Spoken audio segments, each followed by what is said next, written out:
क्या आपने कभी अकेले कमरे में बैठे हुए अचानक ही महसूस किया है कि जैसे कोई आपको देख रहा हो जबकि आसपास कोई मौजूद ना हो? क्या आपने कभी किसी ऐसे इंसान को देखा है जो अचानक अपनी आवाज़, अपने हाव भाव और अपने बर्ताव में इस कदर बदल जाए कि वो खुद भी खुद को पहचान ना पाए? और क्या आपने कभी ये सवाल किया है कि अगर जिन्नात सिर्फ कहानियों का हिस्सा हैं तो फिर कुरान पाक में उनके लिए पूरी एक सूरत क्यों नाजिल की गई? नाज़रीन कराम, आज की ये डॉक्यूमेंट्री सिर्फ एक कहानी नहीं है बल्कि उस अदृश्य हकीकत का बयान है जो हमारी दुनिया के साथ साथ चलती है, हमें देखती है, हमें परखती है और कभी कभी हमारी जिंदगी में दखल भी देती है। आज हम जानेंगे कि जिन्नात कैसे इंसानी जिस्म पर हावी होते हैं, किन हालात में इंसान उनके लिए आसान शिकार बन जाता है और सबसे अहम बात ये कि अल्लाह ताला ने हमें उनसे बचने का क्या मुकम्मल निज़ाम अता फरमाया है। बिस्मिल्लाह से आगाज़ तख्लीक का सिलसिला। बिस्मिल्लाहिर्रहमानिर्रहीम। पाक परवरदिगार के उस बाबरकत नाम से शुरुआत करते हैं जिसने इस पूरी कायनात को वजूद बख्शा। दिल की गहराइयों से खुशामदीद और मोहब्बतों भरा अस्सलामु अलैकुम नाज़रीन कराम। अल्लाह ताला ने जब इस कायनात की तख्लीक फरमाई तो उसने सिर्फ आसमान, ज़मीन, पहाड़ और दरिया ही पैदा नहीं किए बल्कि कई ऐसे आलम भी बनाए जो हमारी निगाहों से पोशीदा हैं। इन्हीं आलमों में से एक आलम जिन्नात का है जो ना दिखाई देता है न छुआ जा सकता है, लेकिन उसका वजूद उतना ही हकीकी है जितना इंसान का। रूए अर्ज पर अल्लाह ताला ने दो ऐसी मखलूक पैदा की जिन्हें इरादा, अक्ल और इम्तिहान दिया गया। एक इंसान जिसे मिट्टी से बनाया गया और दूसरा जिन जिसे आग से पैदा किया गया। इन्हीं दोनों की हिदायत के लिए अल्लाह ताला ने 1,24,000 अंबियाए कराम भेजे और इन्हीं दोनों के लिए यौम आखिरत का हिसाब मुकर्रर किया गया। इंसान से पहले जिन्नात और इब्लीस का उरूज।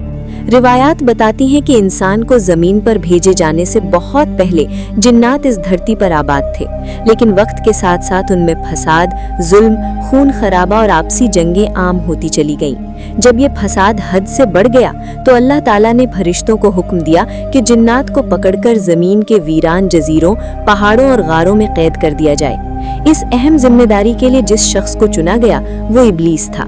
इब्लीस जिन्नात में से था, आग से पैदा किया गया था, लेकिन अपनी इबादत, इल्म और ताअत की वजह से फरिश्तों के बीच इतना ऊंचा मुकाम हासिल कर चुका था कि उसे फरिश्तों का सरदार समझा जाने लगा।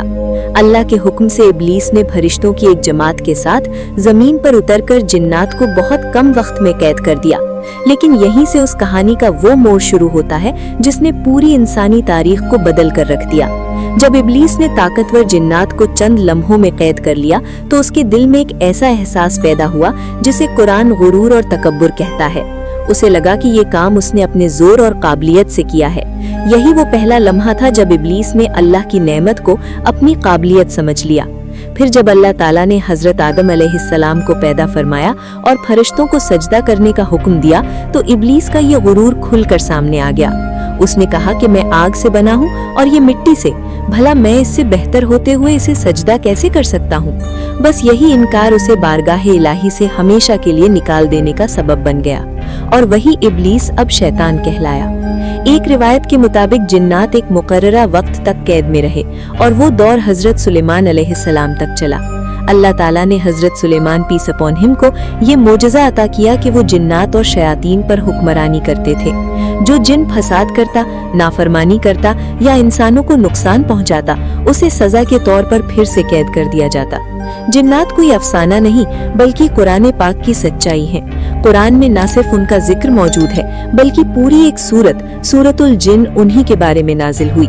मक्का मुकर्रमा से मस्जिदुल हराम से तकरीबन 3 किलोमीटर के फासले पर मौजूद मस्जिदुल जिन इस बात की जिंदा गवाही है कि जिन्नात की एक जमात ने खुद रसूलुल्लाह के हाथ पर इस्लाम कबूल किया। अब सवाल ये है कि जिन्नात आखिर इंसानों पर हावी क्यों होते हैं?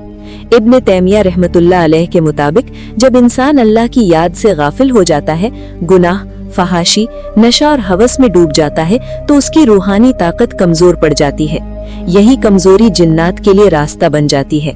कभी मोहब्बत, कभी नफरत, कभी बदले की भावना और कभी इंसान की तरफ से अनजाने में पहुंचाया गया नुकसान जिन्नात को इंसानी जिस्म पर काबिज होने पर मजबूर कर देता है। खास तौर पर खवातीन इस मामले में ज्यादा मुतासिर होती हैं। उलमा के मुताबिक जिन्नात ज्यादातर नाक, मुंह और आंखों के जरिए इंसानी जिस्म में दाखिल होते हैं, क्योंकि ये वो रास्ते हैं जहां इंसान सबसे ज्यादा बेपरवाह होता है। अल्लाह ताला जिसने शर को पैदा किया, उसी ने उसका तोड़ भी रखा। आयतुल कुर्सी, सूरतुल फलक और सूरतुल नास की रोजाना तिलावत इंसान के चारों तरफ एक ऐसी हिफाजती ढाल बना देती है जिसे कोई जिन या शैतान पार नहीं कर सकता। हर काम से पहले बिस्मिल्लाह पढ़ना भी इंसान को अदृश्य नुकसान से बचा लेता है।